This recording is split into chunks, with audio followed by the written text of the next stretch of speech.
The night was unusually quiet. A light drizzle fell outside. On the outskirts of the city stood an old Victorian-style mansion, looking lonelier than ever. That very night, Adrian Coleman, a powerful businessman, was found dead inside his own bedroom. The door was locked from the inside. The windows were tightly shut. There were no signs of forced entry anywhere. It was as if death itself had entered the room without making a sound. The news spread quickly. Police arrived and secured the area, but no one could understand. How was this even possible? That's when one man arrived, Detective Ryan Kahn. There was a strange stillness in his eyes, no emotion on his face. He slowly stepped into the room, observing everything. Adrian Coleman lay motionless on the bed. There was a clear expression of fear on his face, as if before dying, he had seen something that terrified him. Ryan began examining the room carefully. On the table, he noticed a broken clock. The hands had stopped at 1:20 a.m. He picked it up, looked at it for a moment, then placed it back down. Then his eyes fell on a half-written letter lying nearby. It read, "I know I deserve punishment for what I've done, but I don't want to die." The letter ended there. From those words, it was clear Adrian Coleman feared something from his past. Something was coming for him. The investigation began. First, his wife Elena was questioned. She said she had been asleep and heard nothing, but there was discomfort in her expression. It was clear their relationship wasn't good. Next, his son Daniel was questioned.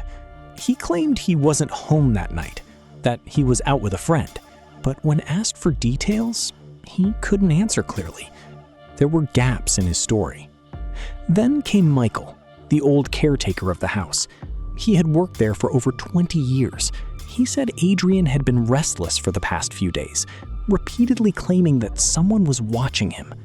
Finally, Dr. Nicholas said he had visited Adrian the night before. In his opinion, it could be a heart attack, but Ryan didn't accept that explanation. When the post-mortem report arrived, his suspicion was confirmed.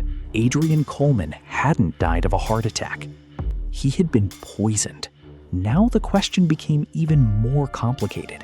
If it was murder, how did the killer get inside a locked room? Ryan began searching the mansion again, every wall, every corner. Eventually, he discovered a hidden door behind a bookshelf. He opened it. Behind it was a small room. Dust covered everything. It looked like no one had entered for years. Inside were old photographs, documents, and a diary. Ryan opened the diary and began reading. Each page revealed a dark truth. Years ago, Adrian Coleman had deceived a young woman, pretending to love her, gaining her trust, and then abandoning her. She lost everything, and in her loneliness, she took her own life. Ryan closed the diary and sat in silence for a moment. This wasn't a sudden crime.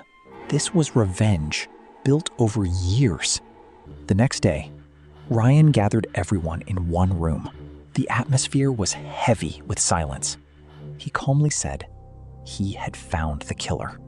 Everyone was shocked.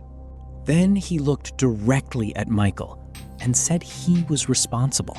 At first, Michael said nothing. Then, slowly, he confessed.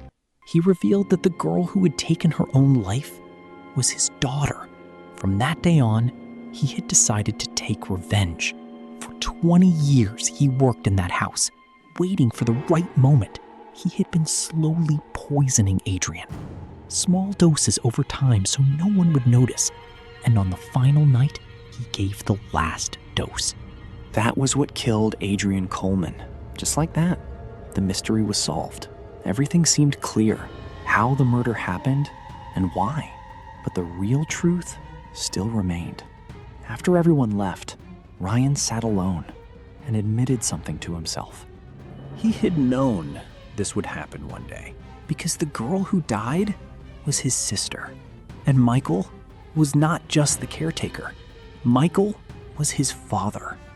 This was a truth he had never told anyone years ago, hiding his identity, leaving behind his broken family. Michael had entered that house with only one goal: to avenge his daughter.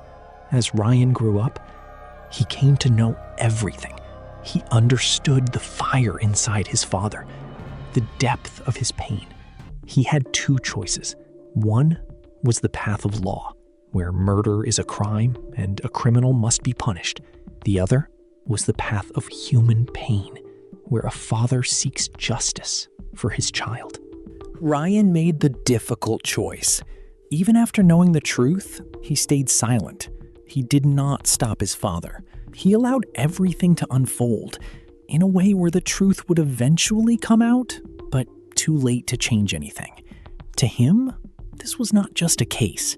This was the final chapter of his family's unfinished story.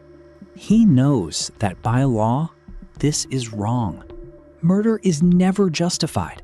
But he also knows some injustices run so deep, so cruel, that they cannot be measured only by the law.